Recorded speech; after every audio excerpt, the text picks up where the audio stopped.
You hear that word fitness thrown around constantly, right? But what does it actually mean to be fit? Well, today we're going to tear that whole idea apart and look at the real building blocks of physical fitness. Yeah, so what does it really mean? Is it about running a marathon? Or maybe lifting some crazy heavy weight? Well, turns out it's way more interesting than that. We're about to explore what a complete picture of fitness actually looks like. Okay, so here's the game plan. First, we'll look at the two sides of fitness. Then we'll dive deep into the health-related stuff and the skill-related stuff. And to wrap it all up, we'll get practical and look at fitness by the numbers. All right, first up, let's get this big idea straight. Fitness isn't just one single thing. Nope, it's really a balance between two totally different but connected categories. You've got your health-related fitness and your skill-related fitness. So let's break that down. Think of health-related fitness as the foundation of your house. It's the stuff that's absolutely essential for your general wellness, for preventing disease and just getting through your day-to-day life. We're talking carrying groceries, playing with your kids, that kind of thing.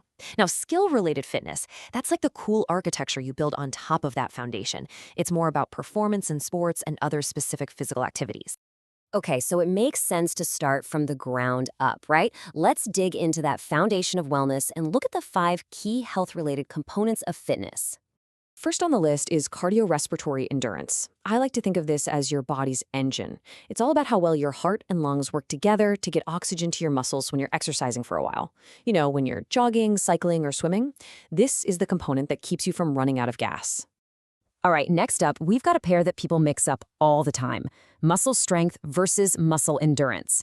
They sound almost the same, but they're really different. Strength is all about a single maximum effort. Think lifting the heaviest weight you possibly can just one time. Endurance, on the other hand, is about resisting fatigue. It's your muscle's ability to do something over and over again, like banging out a whole set of push-ups. And to round out our essential health components, we have flexibility and body composition. Flexibility, this one is so important. It's all about getting a full range of motion in your joints. This is what keeps you mobile and helps prevent injuries. And body composition, this is a big one. It's not just about what the scale says. It's about the ratio of fat to muscle in your body. And that's a way better indicator of health, because muscle is what keeps your metabolism humming. Okay, so our foundation is solid. Now it's time to build the rest of the house. Let's move on to the skill-related components. These are the elements that take that general wellness and turn it into actual, specific physical performance. First up in the skill department, agility and balance. And you really can't talk about one without the other. Agility is that ability to just change direction on a dime, like a basketball player cutting to the hoop. But here's the secret. You literally can't be agile if you don't have good balance. Balance is your ability to stay in control, to maintain your equilibrium. It's the anchor that makes all that quick movement even possible. Okay, next pair, coordination and power. Coordination is just magic when you think about it. It's your brain, your senses, and your body parts all working together in perfect harmony. Think about trying to catch a ball. That's coordination in action. And then there's power. Oh man, power is explosive. It's not the same as strength. Power is what happens when you combine strength with speed. It's the difference between slowly lifting a heavy box and launching yourself up onto it. And finally, let's talk about our last skill-related pair, speed and reaction time. Speed is pretty straightforward, right? It's how fast you can get from point A to point B. But reaction time, that's its lightning-fast partner. It's how quickly you can kick into gear in response to something. The classic example? A sprinter exploding off the blocks the instant they hear the starting gun. That is perfect synergy between reaction time and speed. Okay, so we've got all the building blocks laid out. We know what they are, but now what? How do we actually put this all into practice? Let's get down to business and look at a weekly blueprint for building up that crucial health-related fitness. So what are we actually aiming for here?